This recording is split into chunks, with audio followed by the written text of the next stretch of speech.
So the Aldelo Express inventory, this is the activities and usage portion of the training. This is actually putting what we learned and what we did last week into action, more like in a real environment.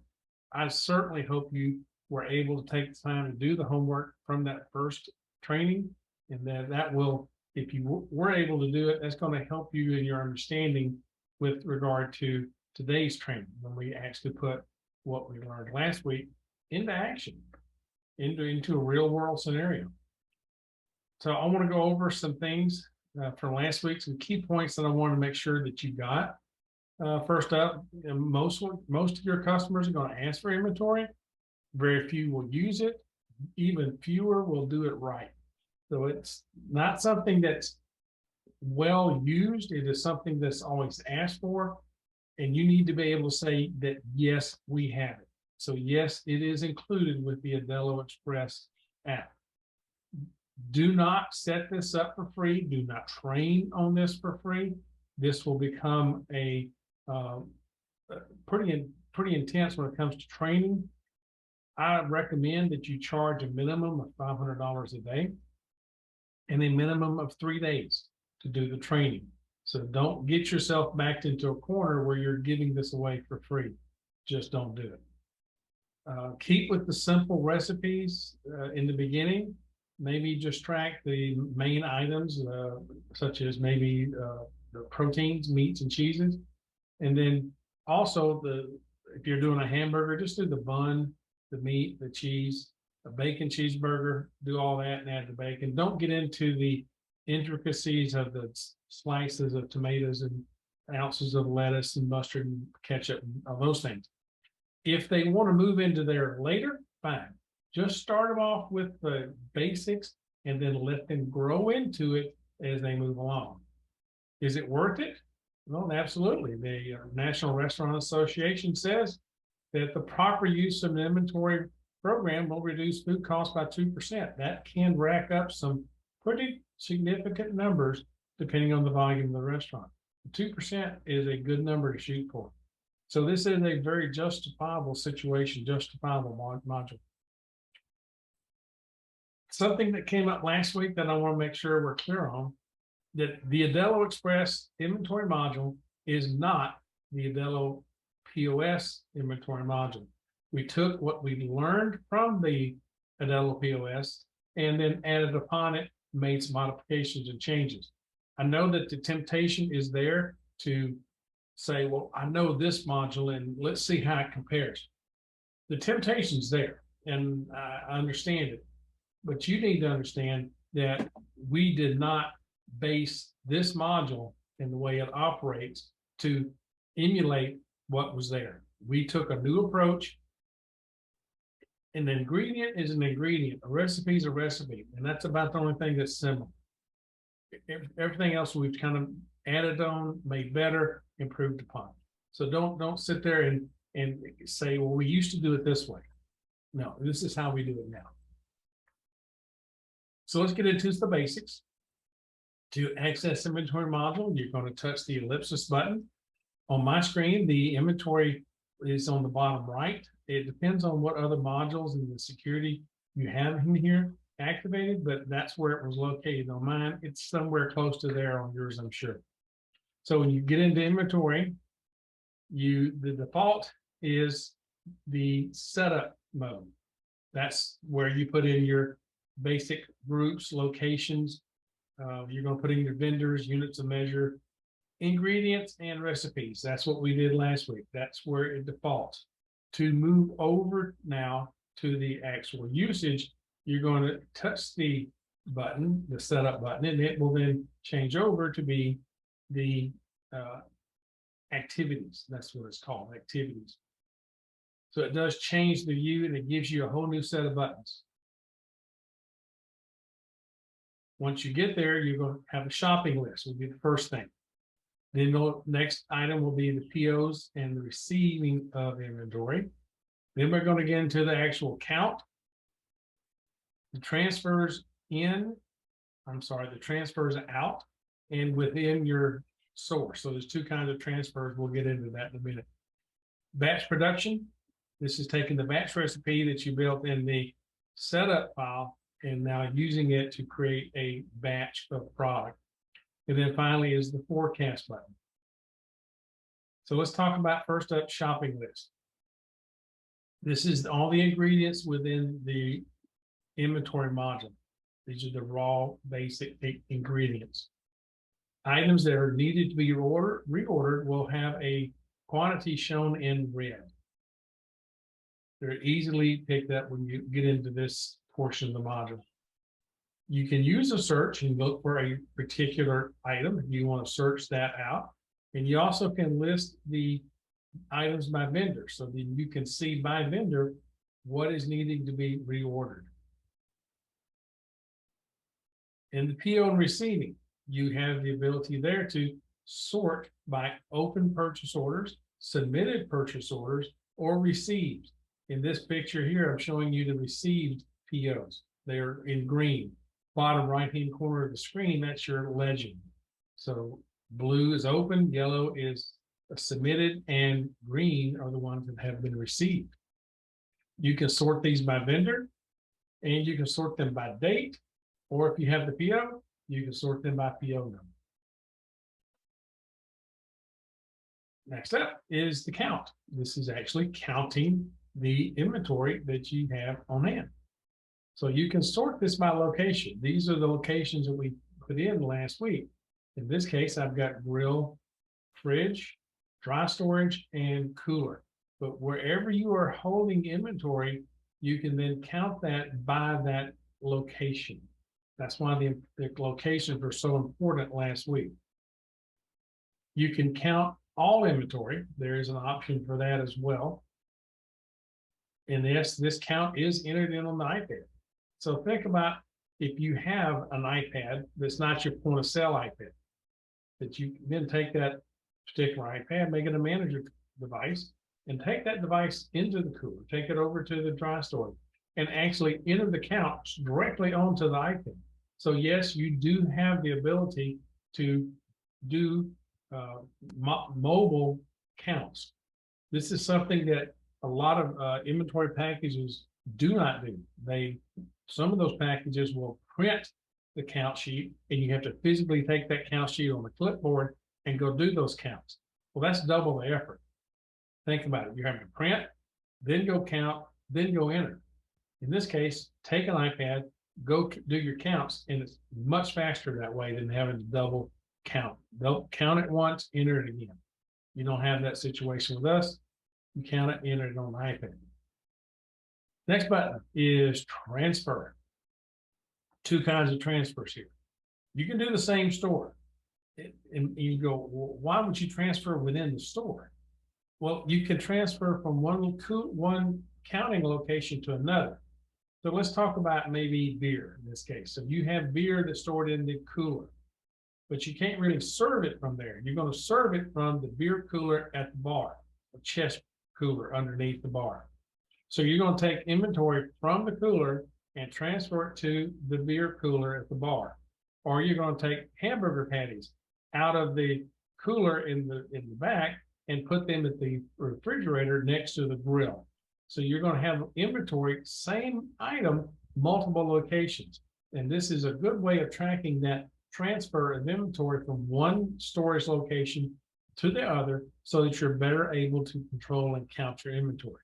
Because remember, when we transfer it to that other location now, you're going to be counting that location and the items that are in there. So that grill refrigerator might be handling where the portions of the meat are stored, as well as the cooler. Next thing under transfer is you can do external store transfers.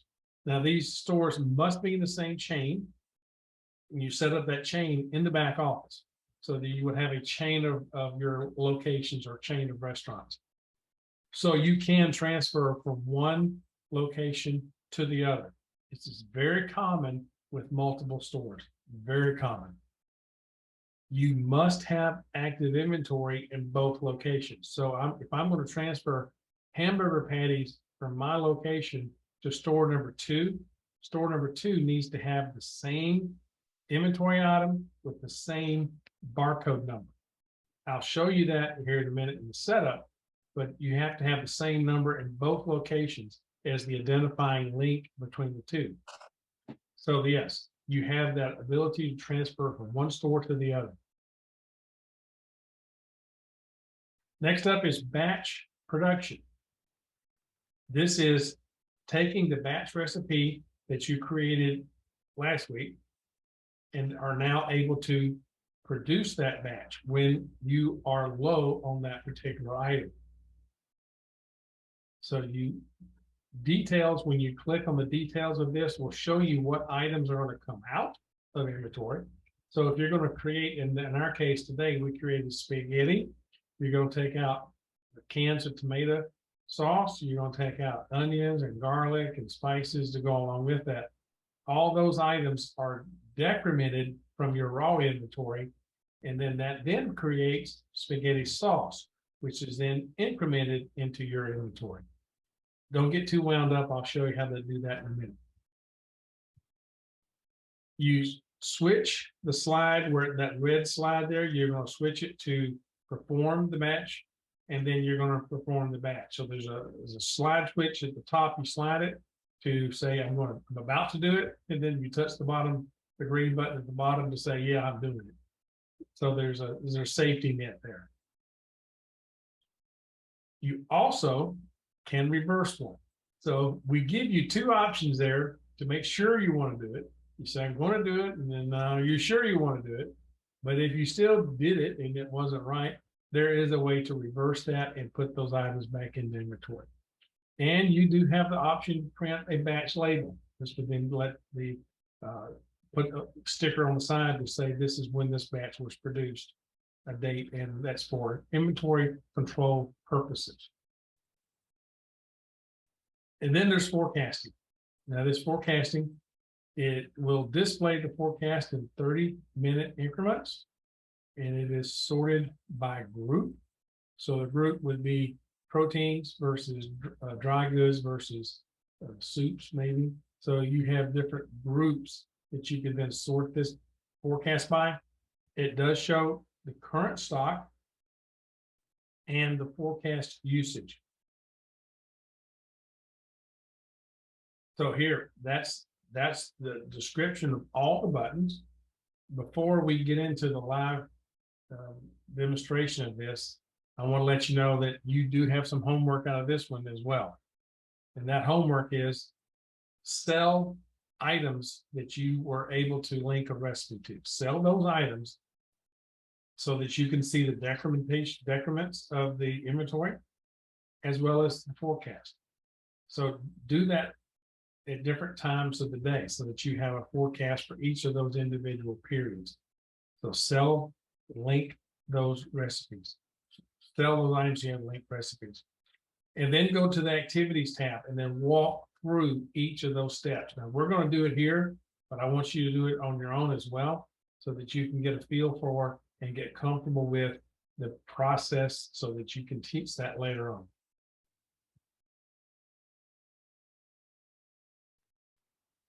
All right, I'm going to stop now and allow everybody to unmute themselves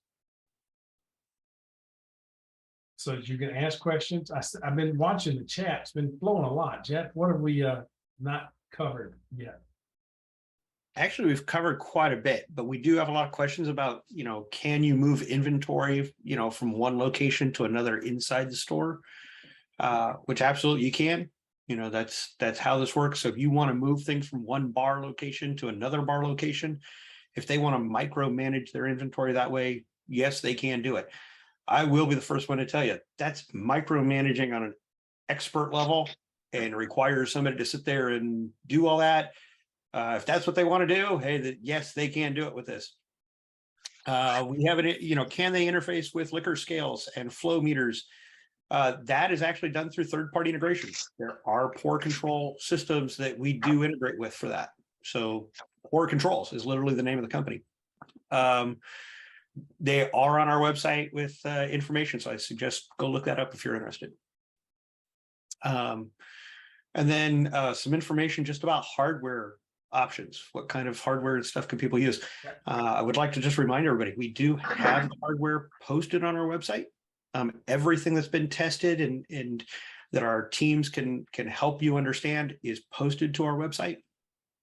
And we keep that up to date. So as manufacturers tell us they've discontinued a model or they're no longer supporting it, or if they've told us that a model is been replaced or there's a new item, we do keep that up. They do send those to us to test.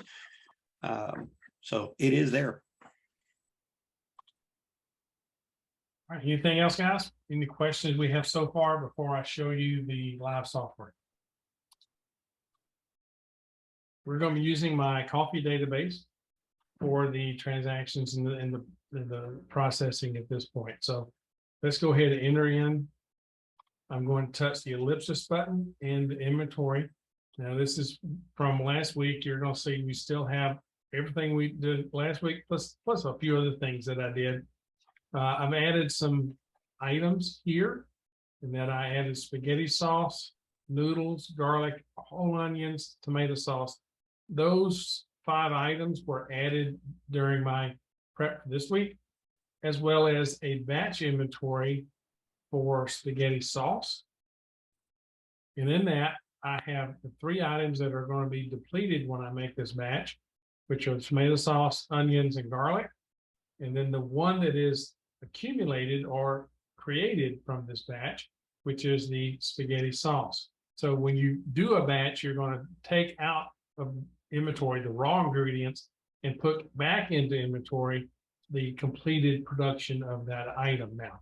So in this case, it would be the spaghetti sauce. Another item that you need to be aware of that I have is beef patty. We're going to look at that item real quick. Where it says barcode here, that I have 111, doesn't have to be one of those long barcodes. It just has to be a number. And that number needs to match the number that's in the other store that you're going to transfer to. That's the key.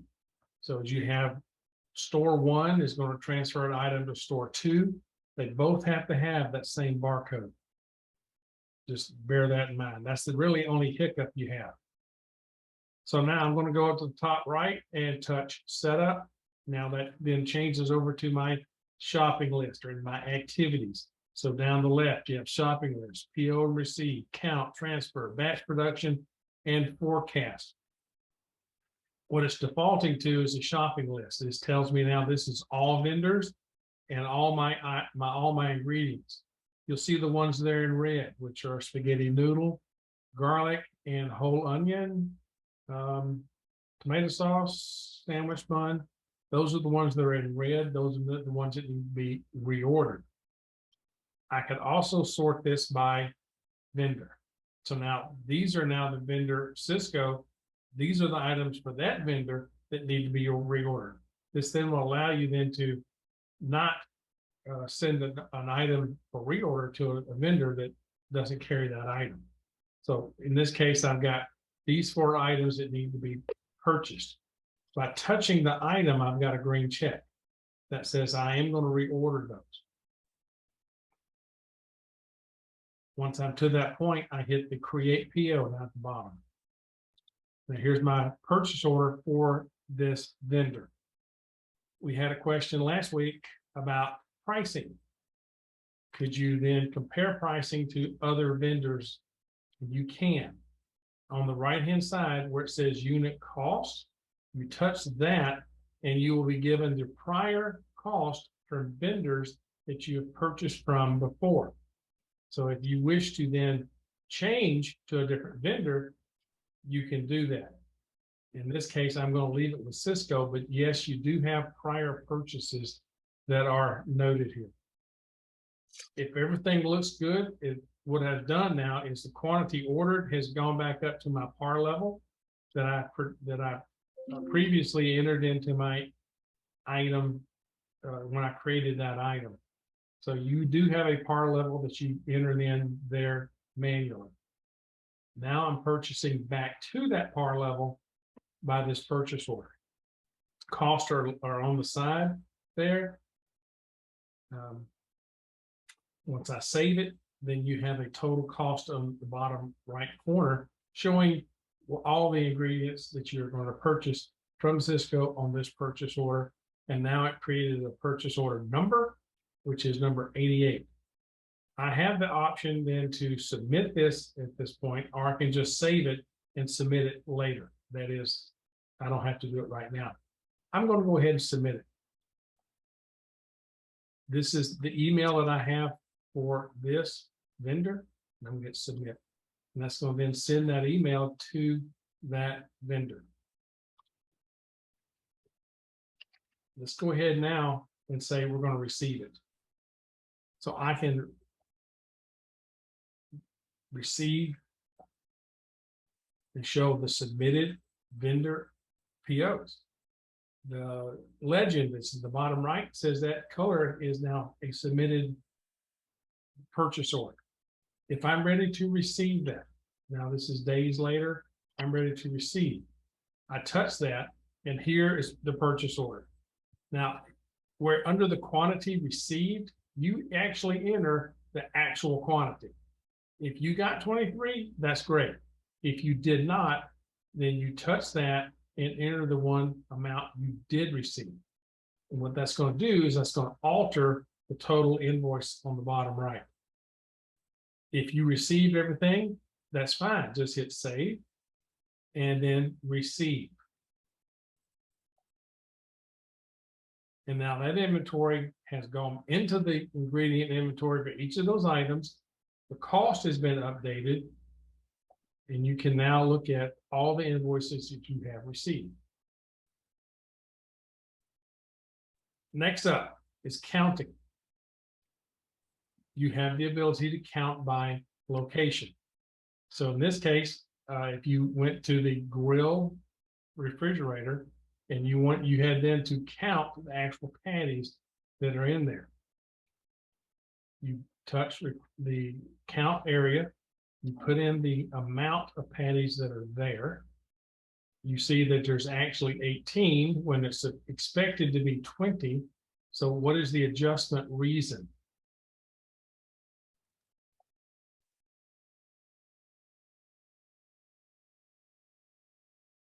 Now we're done, we hit save.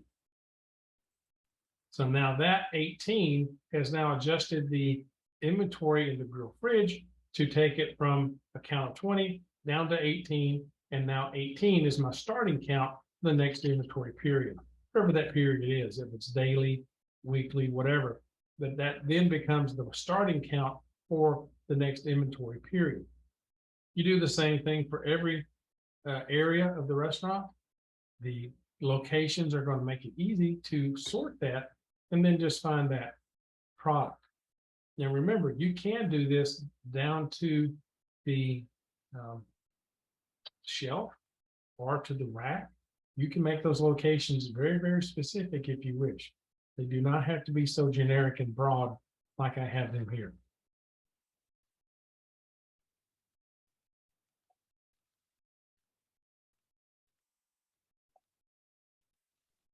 All right, next up are the transfer buttons.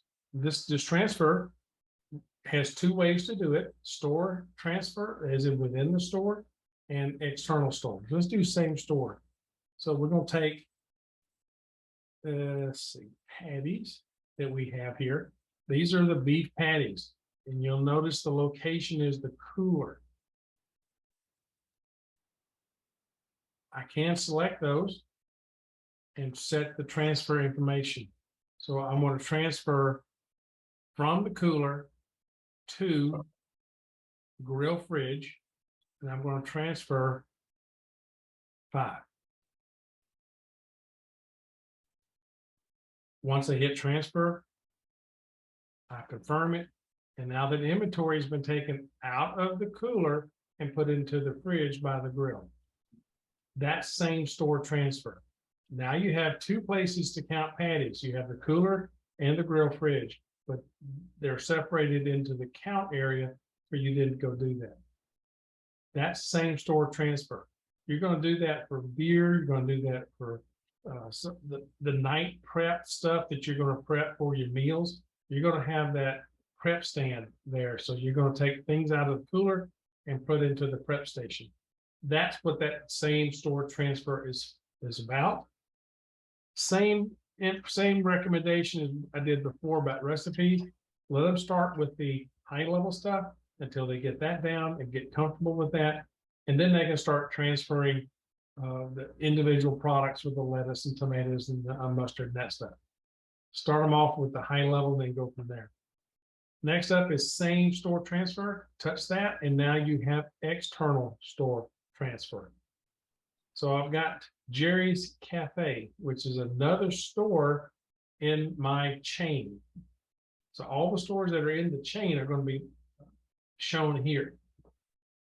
I'm going to now touch the green plus, and that starts the transfer process. I can look it up by name. I'm going to say there's 30 in stock. Okay, great. Let's transfer some. Now here it says from the cooler, but I can also transfer them from the grill fridge, whichever one I want to do.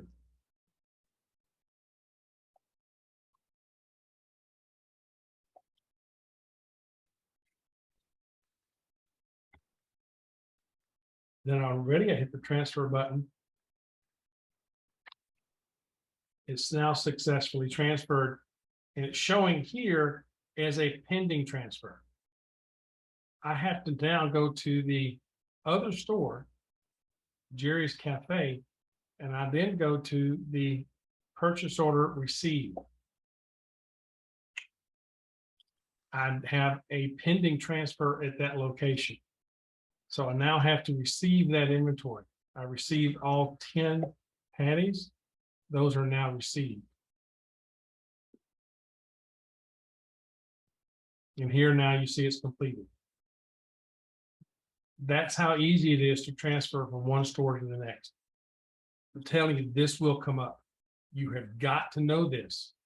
You got to practice this so it make it look easy. If you don't, if you fumble, then it's going to be a mark against you. That's why I'm so adamant about you doing your homework and practicing this to make it look easy.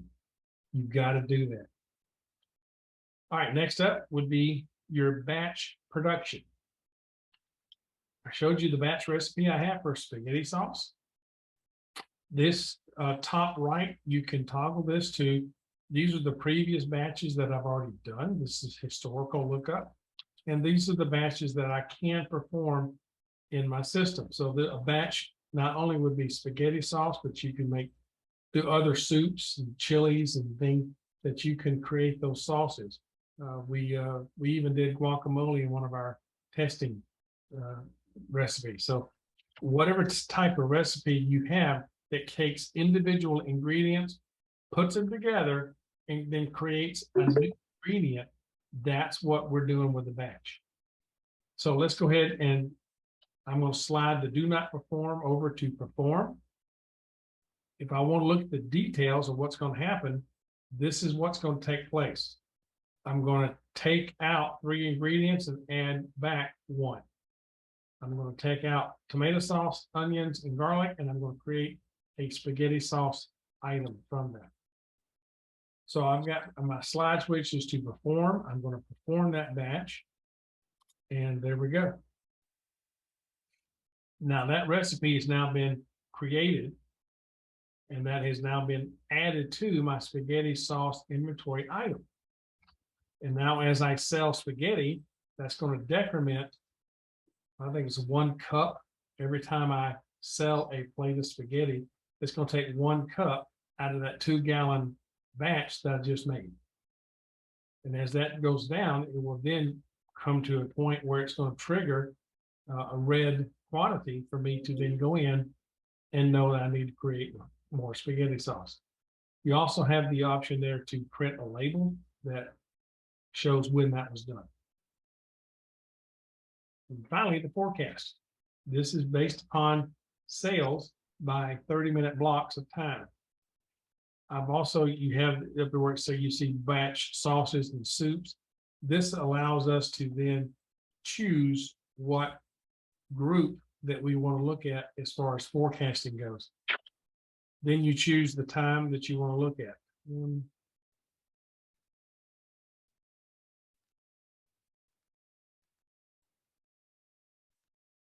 Once you look at it and you pull up your 30-minute block, it shows you how many you have in stock and how many you're forecasted to use based upon that time frame. If you want to get into a little more minutia, you touch the blue arrow, and that will then give you the day's sales and the projections and usage as far as the day goes. And this is up to the last transaction. That's how accurate this is. If we go out and sell items, this will then change the forecast. Okay, what questions do you have? I have not even looked at the chat, Jeff. I have no clue what's going on there. Actually, people have been relatively quiet this second half. It's that's not a bad thing. I like them paying attention. I like people paying attention, so that's been very good. So what specific aspect do you guys have questions on? I covered a lot. Okay, then no more questions about this before I move on to the next one. Actually, we got one here from Nick that I think is a really good question. He asked, will this bog down the system when you're hitting with liquor buttons and lots of bottled beer for 1,000 hours of volume of $2 specials? None of your inventory items are stored locally on your iPads or locally to your system at all. So this won't cause you any problem at all because it's actually not hosted locally for you. So unlike your Aldelo for restaurants, where the more stuff you put into the database, the bigger the database gets, the more you have to be concerned about it. This isn't a concern you have to share at all. We worry about this one. And it's all done with our hosting. And so no, your thousands of inventory items aren't going to slow down this customer at all. They're not even going to be affected. All right, well, I moved over to the back office that you now are looking at some of the inventory reports that we have in the back office. They are under analytics and then inventory. So in this case, menu profit analysis, these reports are read-only, meaning that they are not something you can adjust. You cannot create purchase orders from back here. You can look at purchase orders, but you're not going to create them from back here. You're not going to receive them from the back office. All these are view-only reports. So there is your profit report showing you the gross profit from these items. There is your production forecast. You would then look at the different times and pick that time. And then it will show the forecast for that time.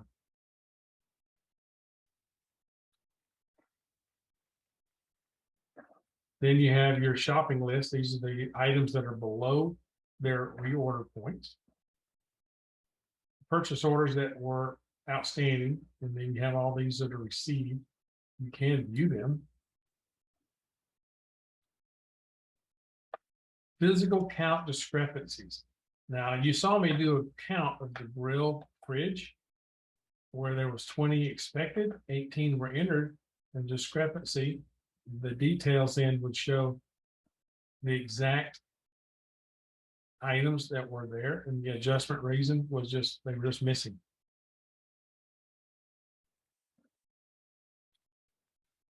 And then currently on hand, these are all the items that are currently in stock.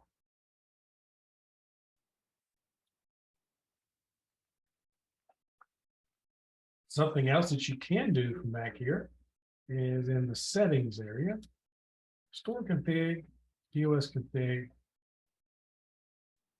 inventory and recipes. You can here set up your physical count discrepancy reasons. So there's the spoilage, missing, transferred out. If those words don't work for your customer, this is where you change them, and you can have up to 18 different reasons. for that inventory discrepancy.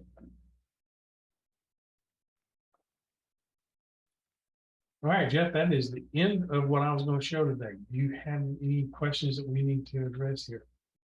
It looks like everything here has been addressed. All right, I like that. There's been a lot of discussion in here, so I'll have a lot of editing to do, but this video will be published on Tuesday. You currently do have part 1 is out, and we've been getting some views on that. So that's good. I'm hoping you guys are doing your homework. I hope you're learning this. Especially the guys that have been credit card guys who've not been introduced to this concept yet. Put the time in it. It'll be worth it to you, because this is something that will help you close business. Your customers will buy from you because of this, if you present it properly and make it look as easy as it truly is. If you don't practice with it, you fumble and stumble and bumble all the way through this thing, they're going to think, geez, this is hard. I don't want nothing to do with it. So you have to make it look easy. And the way you do that is by knowing the product and knowing what button to push to make it do what. So yeah, Barry, this video will be out, and I hope you guys view it over and over. If you've got employees, have them watch these videos. That's what Aldelo University is for. All right, Jeff, any final thoughts, any final words you want to have on this? No, I think you've got everything great. I really appreciate you doing this one. Okay, guys, I encourage you to take this product, learn it, use it. It will be a great closing technique, a great closing tool for you. And your customers are going to love you because they'll make more money because of this. Remember, start them off on the high level and then let them graduate and grow into the product. That is the only way that they will truly be successful with this.